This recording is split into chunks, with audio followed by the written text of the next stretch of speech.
Hello DAV students, welcome to my channel. मेरा नाम है मनीष और आज की इस वीडियो में हम एसएसटी का चैप्टर 8 डिस्कस करने वाले हैं। चैप्टर 1 2 करने के बाद चैप्टर 8 इसीलिए क्योंकि जो नेक्स्ट एग्जाम होने वाला है उसमें चैप्टर 8 से भी क्वेश्चंस आने वाले हैं।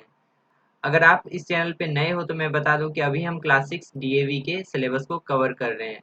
अगर आप भी डीएवी में हो और क्लास 6 में पढ़ाई करते हो तो इस चैनल को सब्सक्राइब कर सकते हो। तो चलो बिना किसी देरी के क्लास को स्टार्ट करते हैं। चैप्टर 8 जो है इसका टॉपिक है स्टडिंग द पास्ट, यानी कि इस टॉपिक तो चलो बिना किसी देरी के क्लास को स्टार्ट करते हैं। चैप्टर 8 का जो टॉपिक है स्टडिंग द पास्ट, इसका मतलब ये हुआ कि जो भी पास्ट में हमारे इवेंट्स हुए, जो भी घटनाएं हुई, उसके बारे में हमें इस टॉपिक में, इस चैप्टर में हमें पढ़ना है। तो सबसे पहले हम कीवर्ड्स देखते हैं इसका।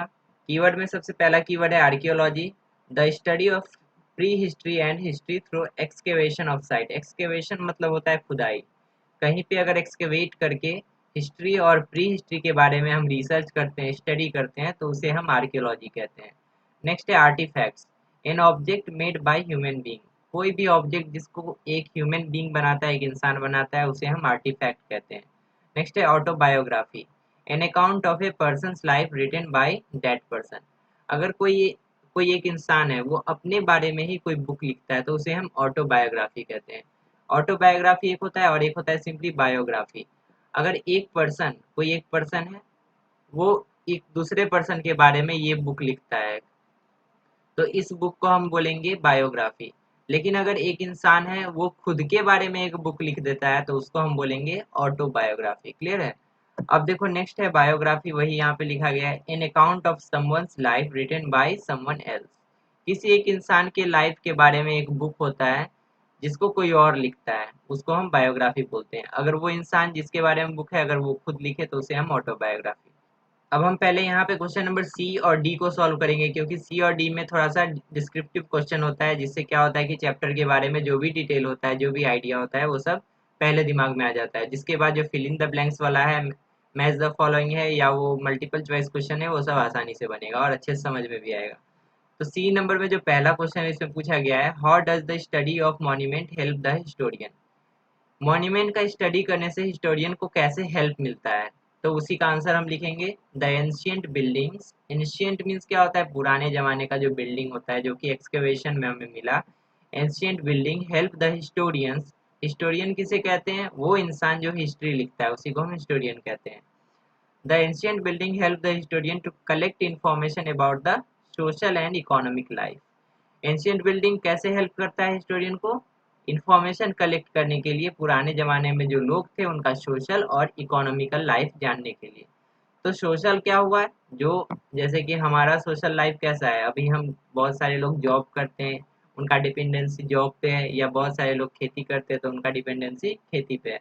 तो उस समय कैसा उनका सोशल लाइफ था, वो एक दूसरे से कैसे, एक साथ कैसे मिलजुल कर रहते थे, वो इससे हमें पता चलता है। नेक्स्ट है इकोनॉमिक लाइफ। वो जो इकोनॉमिक लाइफ उनका कैसा था, इसके बारे में भी हमें पता चलता है। वो जब पैसा अर्निंग करते थे या पैसा खर्च करते थे, वो सब किस तरीके से करते थे, वो सब भी हमें पता चलता है। नेक्स्ट है रिलीजियस बिलीफ। उनका रिलीजियस बिलीफ कैसा था, वो लोग किन भगवान को मानते थे, वो लोग पूजा कैसे करते थे, उसके बारे में भी हमें पता चलता है। नेक्स्ट है dress, art forms and architecture of that time. Dress के बारे में पता चलता है, आर्ट फॉर्म के बारे में भी, उस समय आर्ट्स क्या क्या होते थे, and architecture of that time. Architecture का मीन्स हुआ कि बिल्डिंग वगैरह जो बनता था, वो सब कैसे बनता था उस समय। तो ये सारी डिटेल हमें हमारे हिस्टोरियंस को पता चलता है, कैसे? बाय द एक्सकेवेशन और एंशियंट बिल्डिंग को स्टडी करने के बाद। तो इस तरीके से इसका आंसर हम लिखेंगे। नेक्स्ट यहाँ पे क्वेश्चन है, the study of history help us to make the present world a better place to live in. How? हम ये जो हिस्ट्री का स्टडी है, हमारे प्रेजेंट वर्ल्ड को, अभी जिस वर्ल्ड में हम रहते हैं, उसको और बेटर बनाता है और ऐसा अच्छा प्लेस बनाता है टू लिव, यानी कि रहने के लिए। कैसे, ये पूछा गया है। तो इसका आंसर हम लिखेंगे, the study of history help us to learn about great people. History का जो स्टडी होता है, उससे हमें क्या पता चलता है? ग्रेट पीपल, महान लोगों के बारे में पता चलता है। उनका लाइफस्टाइल कैसा था, वो कैसे रहते थे, ये सब पता चलता है। नेक्स्ट है कल्चर। उस समय का कल्चर कैसा था? Art and architecture of the earlier time. उस समय के आर्ट के बारे में, उस समय के आर्किटेक्चर के बारे में, ये सब पता चलता है। जैसे यहाँ पे दिया गया पॉइंट्स दिया गया है, वही सब पॉइंट को इसमें भी हमें मेंशन करना है, क्योंकि हमें कुछ 4-5 जो यहाँ पे कीवर्ड्स दिए गए उसी को यूज कर करके यहाँ पे हमें आंसर करना है। तो हिस्ट्री का स्टडी जब भी हम करते हैं तो हमें यही 4-5 चीज़ पता चलता है। इकोनॉमिक लाइफ हो गया, सोशल लाइफ हो गया, रिलीजियस बिलीफ हो गया, ड्रेस के बारे में, आर्ट फॉर्म, तो वही सब चीज़ यहाँ पे भी लिखा हुआ है ना। Culture, great people, art and architecture of the earlier time. तो यही सारा चीज़ हमें पता चलता है, वही हमें यहाँ पे मेंशन करना है। History motivate us to make the present world a better place to live in. और हिस्ट्री से हमें क्या होता है, मोटिवेशन मिलता है कि हम अपना अभी प्रेजेंट वर्ल्ड जो हमारा है उसको और अच्छा बना सके, जो कि रहने लायक हो। तो यही दो पॉइंट इसमें मेंशन करना है, और ये जो की वर्ड्स है ये हर क्वेश्चन के आंसर में आएगा, तो इसको बस दिमाग में रख लेना है, ठीक है। अब देखो नेक्स्ट यहाँ पे क्वेश्चन नंबर 3। इसमें पूछा गया है, how does the skeleton studies help us to identify gender differences. Skeleton को स्टडी करने से हमें कैसे पता चलता है कि कौन सा स्केलेटन, स्केलेटन मीन्स होता है कंकाल, हड्डी का जो ढांचा होता है, ऐसे ऐसे, उसको हम स्केलेटन बोलते हैं। तो कैसे पता चलता है कि ये वुमेन का है या मैन का है, जेंडर डिफरेंस हम कैसे पता कर पाते हैं, यही क्वेश्चन है। इसका आंसर हम सिंपली लिखेंगे, the skeleton of women generally has broader hip और pelvic area for child bearing. Women जो होते हैं बच्चों को जन्म देते हैं, इसीलिए उनका जो स्ट्रक्चर होता है स्केलेटन का थोड़ा सा अलग होता है मेन से, इसीलिए हम उसको आइडेंटिफाई वहां पे कर पाते हैं। नेक्स्ट लाइन है, jewellery found on the skeleton also help in determining whether the skeleton belongs to a women और ए मैन। यानी कि जो भी ज्वेलरी मिलता है एक्सकेवेशन के समय स्केलेटन के साथ, उससे भी हमारे आर्कियोलॉजिस्ट बता पाते हैं कि ये जो स्केलेटन है वुमेन का है या मैन का है, क्योंकि ज्वेलरी तो जनरली वुमेन पहनती है। इसका मतलब अगर ज्वेलरी मिला तो वो स्केलेटन वुमेन का माना जाता है। नेक्स्ट क्वेश्चन है, what are the literary sources of Indian history. Indian history का लिटरेरी सोर्सेज क्या है। देखो सोर्स दो है, हिस्ट्री के बारे में जो भी हिस्टोरियंस ने लिखा है उसका दो सोर्स है। पहला है आर्कियोलॉजिकल सोर्स मटेरियल, दूसरा है लिटरेरी सोर्सेज। दो अलग अलग टॉपिक तुम्हारे बुक में भी दिया होगा, उसको देख सकते हो। तो आर्कियोलॉजिकल सोर्स मटेरियल में वो सारी चीज आते हैं जो हमें एक्सकेवेशन से मिला है। एक्सकेवेशन यानी कि खुदाई, हमारे आर्कियोलॉजिस्ट जो भी एक्सकेवेशन किए उसमें ये सारी चीज मिले हैं। फॉर एग्जाम्पल बहुत सारे मॉन्यूमेंट्स मिले हैं आर्कियोलॉजिस्ट को एक्सकेवेशन में। नेक्स्ट है बहुत सारे स्केलेटन्स मिले हैं, बहुत सारे पॉट्स मिले हैं। तो ये सारे चीज आते हैं आर्कियोलॉजिकल सोर्स मटेरियल में। नेक्स्ट है लिटरेरी सोर्सेज। लिटरेरी सोर्स में वो सारी चीज आते हैं जो भी रिटन में हमें मिला है, चाहे वो एक्सकेवेशन में मिला हो, चाहे in the form of book मिला हो, तो वो सारी चीज को हम लिटरेरी सोर्सेज बोलेंगे। जिसमें भी लिखा हुआ इंफॉर्मेशन है उसको हम लिटरेरी सोर्स सिंपली बोलेंगे, इतना याद रखो। अब देखो लिटरेरी सोर्स के बारे में ही पूछा गया है इसमें कि क्या क्या है लिटरेरी सोर्स हमारे पास। तो इसका आंसर हम सिंपली देंगे, all written records in the past are known as literary source और मैन्युस्क्रिप्ट। जितना भी रिटन रिकॉर्ड है हमारे पास पास्ट का, जो बीत गया उस समय का, उसको हम मैन्युस्क्रिप्ट बोलते हैं या लिटरेरी सोर्स बोलते हैं। ये दोनों एक ही चीज का दो नाम है। मैन्युस्क्रिप्ट, ये फिल इन द ब्लैंक्स में भी एक जगह पूछा गया है इसके बारे में, तो वहां पे भी याद रखना। नेक्स्ट है, नेक्स्ट लाइन में बोला गया religious literature, non religious literature and secular literature are the source of Indian history. ये तीन सोर्स है इंडियन हिस्ट्री का, religious literature, non religious literature और सेक्युलर लिटरेचर। तो इसको यही तीनों लिटरेचर को यहाँ पे मेंशन कर देना है। अब नेक्स्ट क्वेश्चन है यहाँ पे 5 में, इसमें पूछा गया explain the historical literature with example. Historical literature क्या है। यहाँ पे जो तीन लिटरेचर बताया गया उसके अलावा एक और लिटरेचर है, वो है हिस्टोरिकल लिटरेचर। तो हिस्टोरिकल लिटरेचर क्या है उसको एग्जाम्पल के साथ बताना है यहाँ पे। आंसर हम लिखेंगे, historical literature consist of autobiographies. अभी मैंने बताया था ऑटोबायोग्राफी क्या होता है। अगर एक इंसान अपने बारे में ही अपना ही स्टोरी खुद से लिखे तो उसे हम ऑटोबायोग्राफी बोलेंगे, और अगर एक इंसान दूसरे के बारे में स्टोरी लिखे, एक बुक लिखे, तो उसे हम बायोग्राफी सिंपली बोलेंगे। तो historical literature consist of autobiographies, इसमें ऑटोबायोग्राफीज होते हैं ऑफ एंशियंट रूलर्स, जो भी पुराने जमाने के रूलर्स थे, शासक थे, जो भी राजा थे, उनके बारे में स्टोरीज होता है इस बुक में। अब देखो यहाँ से लॉन्ग क्वेश्चन स्टार्ट होता है डी नंबर का। तो यहाँ से पहला जो क्वेश्चन यहाँ पे दिया गया है उसमें बोला गया है distinguish between archaeological and literary sources. Archaeological मतलब मैंने बताया था जो भी मॉन्यूमेंट मिला है, जो भी कॉइन्स मिला है, जो भी स्केलेटन मिला है, वो सारे सोर्सेज जिससे हमें हिस्ट्री के बारे में पता चलता है।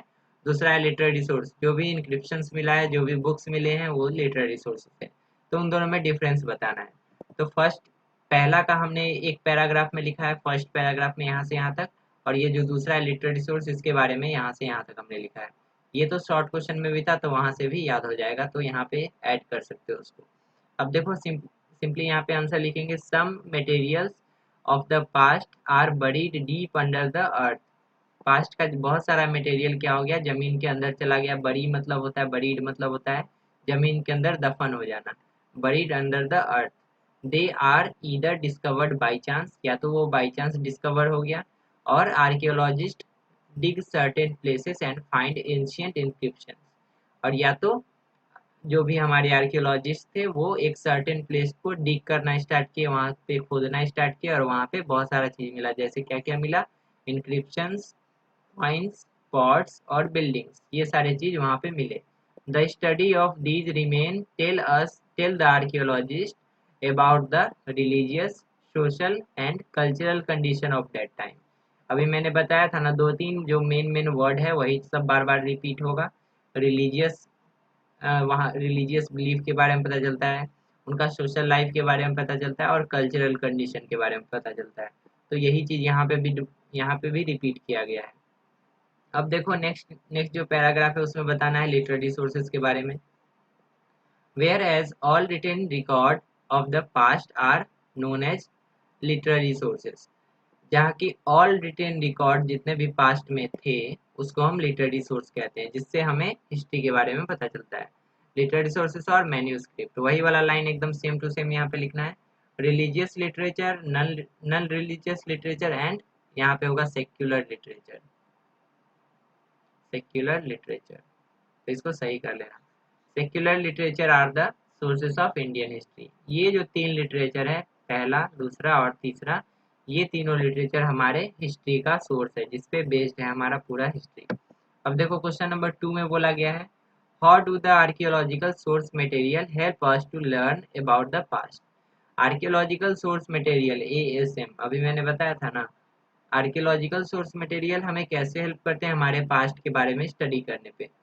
तो अब देखो इसका आंसर हम लिखेंगे, the study of archaeological source tell the archaeologist, archaeologist को बताते हैं ये आर्कियोलॉजिकल सोर्स मटेरियल, क्या बताते हैं, about the religious, social and cultural condition of that time. मैंने बताया था, देखो वही चीज रिपीट हो रहा है, रिलीजियस, सोशल एंड कल्चरल, फिर से वही तीन वर्ड आ गया, cultural condition of that time, यही तीन चीज के बारे में बताता है। For example, building excavated from Mohenjodaro provide useful information about the Indus Valley civilisation. Mohenjodaro में जो एक्सकेवेशन हुआ तो वहाँ पे जो बिल्डिंग मिला, तो उससे हमें किसके बारे में पता चला, इंडस वैली सिविलाइजेशन के बारे में हमें पता चला, जिसके बारे में नेक्स्ट चैप्टर में डिटेल में पढ़ना है। The archaeological source material are mainly inscriptions, coin, monuments, sculptures, painting, article and daily use, article of daily use and skeleton, ये सारे चीज हमें मिले। क्या क्या, इंक्रिप्शन, इंक्रिप्शन सारी चीज को बोलते हैं जो अजीब लैंग्वेज में ऐसे लिखा होता है, उसको रीड करना बहुत मुश्किल होता है, एपिग्राफर वही सिर्फ पढ़ पाता है, जिसको इसका नॉलेज होता है उसको हम एपिग्राफर कहते हैं। तो इंक्रिप्शन मिला है, कॉइन्स मिला है, उस समय का कॉइन जो था वो मिला है, मॉन्यूमेंट्स, स्कल्पचर, स्कल्पचर मीन्स होता है मूर्ति, पेंटिंग्स मिला है बहुत तरीके का, आर्टिकल ऑफ डेली यूज यानी कि डेली का यूज का जो भी सामान होता है वो सब मिला है, और स्केलेटन यानी कि कंकाल मिला है। तो इस तरीके से एक पैराग्राफ में इसका आंसर हम कर देंगे। नेक्स्ट यहाँ पे 3 नंबर क्वेश्चन, इसमें बोला गया है, what is more important in history event. History event में सबसे ज्यादा इम्पोर्टेंट क्या है, हिस्ट्री में सबसे ज्यादा इम्पोर्टेंट क्या है, यहाँ से है फिर इवेंट्स, पर्सन, प्लेस और डेट्स, इन चारों में क्या सबसे ज्यादा इम्पोर्टेंट है। Give reason to justify your answer, answer को जस्टिफाई करने के लिए रीजन भी बताना है। तो देखो हिस्ट्री को जानने के लिए सब इम्पोर्टेंट है, इवेंट यानी कि क्या हुआ था, पर्सन यानी कि उस इवेंट में कौन इन्वॉल्व था, प्लेसेस यानी कि कहाँ हुआ था, और डेट यानी कि कब हुआ था। अब हिस्ट्री को अच्छे से हमें डिटेल में पढ़ना है तो हमें ये सारी चीज़ों को जानना होगा, तो वही हम यहाँ पे आंसर लिखेंगे। In history everything including events, person, place and dates are important, मतलब ये जो चारों यहाँ पे टर्म है, ये चारों इम्पोर्टेंट है, इवेंट भी इम्पोर्टेंट है, पर्सन भी, प्लेस भी और डेट भी इम्पोर्टेंट है, because history is the branch of knowledge dealing with the past event. History क्या है, ब्रांच ऑफ नॉलेज है, नॉलेज का एक ब्रांच है जिसमें हम किसके बारे में पढ़ते हैं, हमारे पास्ट में जो भी इवेंट्स हुए उसके बारे में पढ़ते हैं। We would get knowledge of how the people lived in the past, हम इससे क्या जानते हैं, हमें नॉलेज मिलता है कि पास्ट में लोग कैसे रहते थे। व्हाट डिड दे यूज्ड, वो क्या यूज करते थे। व्हाट क्लोथ्स दे वेयर, वो कैसे कपड़े पहनते थे, and what events had happened, और वहाँ पे क्या हुआ था उस समय। तो ये सारी चीज़ों के बारे में हमें पता चलता है। तो ये सारी चीज़ों को अच्छे से स्टडी करने के लिए ये जो चारों टर्म है इसे हमें जानना जरूरी है for better study of history. तो अब इसी तरीके से हम इसका आंसर लिख देंगे। नेक्स्ट जो क्वेश्चन है यहाँ पे, अब क्वेश्चन नंबर 4 में बोला गया है, how do secular literary sources through light on the life of people in any period of history. History के किसी भी पीरियड में, हिस्ट्री के किसी भी पार्ट में जो लोग थे उनके बारे में ये जो सेक्युलर लिटरेचर है ये कैसे बताता है। तो इसका हम सिंपली आंसर लिखेंगे, the secular literature throws light on the life of people of that period, the account of events by foreign pilgrims and travelers like Fahim जो कि चाइनीज था, एंड एम्बेसडर लाइक मेगास्थनीज जो कि एक ग्रीक का था, ठीक है, who visited India in earlier times are also important sources of information about ancient Indian history and culture। अब देखो जो भी हमारे हमारे देश में, हमारे इंडिया में जो भी यात्री आए बाहर से, तो उसके बारे में ये सेक्युलर लिटरेरी सोर्स हमें बताता है। तो उस समय जो भी यात्री आए वो क्या करते थे, इंडिया आते थे, व्यापार करते थे, यहाँ से बहुत सारा सामान खरीद के ले जाते थे। जैसे कि चाइना से एक ट्रैवलर आया था, वो फाहिम उसका नाम था। उसके बाद एक एम्बेसडर आया था मेगास्थनीज जो कि ग्रीस से था, ठीक है, अभी उस कंट्री का नाम क्या है, ग्रीस। तो ये सारे लोगों के बारे में उस हमें सेक्युलर लिटरेचर में हमें देखने को मिलता है, तो वही हम यहाँ पे मेंशन कर देंगे। नेक्स्ट क्वेश्चन नंबर 5 यहाँ पे उसमें बोला गया है, how does the study of coin help the historians. अब देखो जो भी हमें आर्कियोलॉजिकल सोर्स मटेरियल जो भी हमें मिला है उसमें एक क्या है, एक कॉइन्स है। बहुत सारी चीज मिले हैं लेकिन उसमें एक इम्पॉर्टेंट चीज क्या है, कॉइन है। तो कॉइन का स्टडी करने से हमें क्या इन्फॉर्मेशन मिलता है वही यहाँ पे पूछा गया है। तो इसका आंसर हम लिखेंगे, in earlier times coins were made of different materials like lead, copper, bronze, iron, silver, gold and even leather. देखो क्या क्या चीज का कॉइन उस समय मिलता था, जैसे अभी कॉइन मिलता है ना, उस समय बहुत सारी चीज का कॉइन मिलता था। लीड का मिलता था, कॉपर का मिलता था, ब्रॉन्ज का मिलता था, आयरन यानी कि लोहा का मिलता था, सिल्वर यानी कि चांदी, गोल्ड यानी कि सोना का भी मिलता था, और साथ ही साथ लेदर का भी कॉइन मिलता था, चमड़ा का कॉइन। जैसे अभी पेपर का यहाँ पे अभी नोट चलता है, वैसे लेदर का उस समय कॉइन चलता था। They give us useful information about the art, religion, rulers, the use of different metals and the level of development of technology। उस समय का टेक्नोलॉजी कितना डेवलप था, उस समय का रिलीजन कैसा था, उस समय का आर्ट कैसा था, रूलर कैसे थे उस समय का, वो सब हमें उस समय के कॉइन से पता चलता है। जैसे कि अभी का कॉइन, अभी का नोट अगर कोई देखेगा 1000 साल के बाद तो उन्हें क्या दिखेगा, महात्मा गांधी खड़े दिखेंगे यहाँ पे। तो जब महात्मा गांधी दिखेंगे तो उसके बारे में अंदाजा लगाएंगे कि हाँ उस समय के बहुत बड़े आदमी थे महात्मा गांधी, तभी उस समय के नोट में, उस समय के कॉइन्स में उनका फोटो हुआ करता था। तो इस तरीके से हम इसका आंसर लिख देंगे। अब देखो नेक्स्ट है, टिक द करेक्ट ऑप्शन वाला क्वेश्चन है यहाँ पे। क्वेश्चन नंबर ए का 1 में पूछा गया है, Kautilya wrote the book. Kautilya जो बुक लिखे थे उसका क्या नाम था, तो इसको याद कर लेना है। कौटिल्य जो बुक लिखे थे उसका नाम अर्थशास्त्र था, तो इसका आंसर हो जाएगा अर्थशास्त्र। अब देखो क्वेश्चन नंबर 2 में बोला गया, the period when art of writing was unknown. उस पीरियड को हम क्या कहते हैं जब राइटिंग किसी को नहीं आता था, कोई भी इंसान लिखता नहीं था। तो अब देखो हिस्ट्री को जो हम है, हिस्ट्री को स्टडी करने के लिए हम लोग दो पार्ट में स्टडी करते हैं, एक होता है प्री हिस्ट्री और दूसरा है हिस्ट्री। ये माइंड मैप अगर हो सके तो कॉपी में बना लेना, उससे क्या होगा कि सब याद रहेगा। दूसरा है हिस्ट्री। फिर हिस्ट्री को हम लोग 3 पार्ट में डिवाइड करते हैं। पहला है एंशियंट, यहाँ पे लिखा हुआ है ना एंशियंट, दूसरा है मेडिवल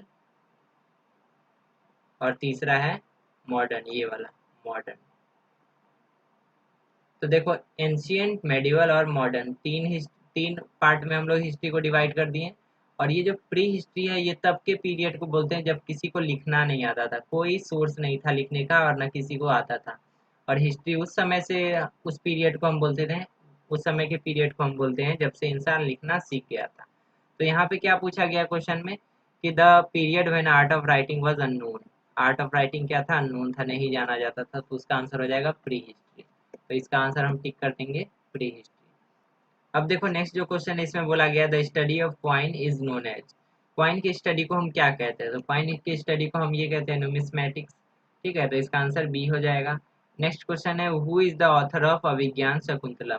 अभिज्ञान शकुंतलम के ऑथर कौन है? जैसे अभी मैंने बताया था कि कौटिल्य ने क्या लिखा था, अर्थशास्त्र, वैसे ही अभिज्ञान शकुंतलम के ऑथर कौन है? तो कालिदास, सॉरी कालिदास इसका आंसर हो जाएगा। अब नेक्स्ट है, the Chinese traveller who visited India was? अभी मैंने लॉन्ग क्वेश्चन में बताया था कि कौन सा चाइनीज ट्रेवलर आया था इंडिया, फाहिम। इसका आंसर हो जाएगा डी। अब नेक्स्ट देखो यहाँ पे फिर इन द ब्लैंक्स वाला क्वेश्चन है। क्वेश्चन नंबर ए में बोला गया है, dash are the remains of palaces and forts? Palaces यानी कि बहुत बड़ा बड़ा किला, फोर्ट यानी कि किला, पैलेस यानी कि राजमहल, ये सब का जो रिमेनिंग पार्ट है इसको हम क्या कहते हैं? तो इसको हम मॉन्यूमेंट्स कहते हैं। नेक्स्ट है, Jain literature was written in? Jain literature जो है वो किस लैंग्वेज में लिखा हुआ है? तो इसका आंसर हो जाएगा अंग। अंग लैंग्वेज में ये लिखा गया है। नेक्स्ट है, the study of inscription is called?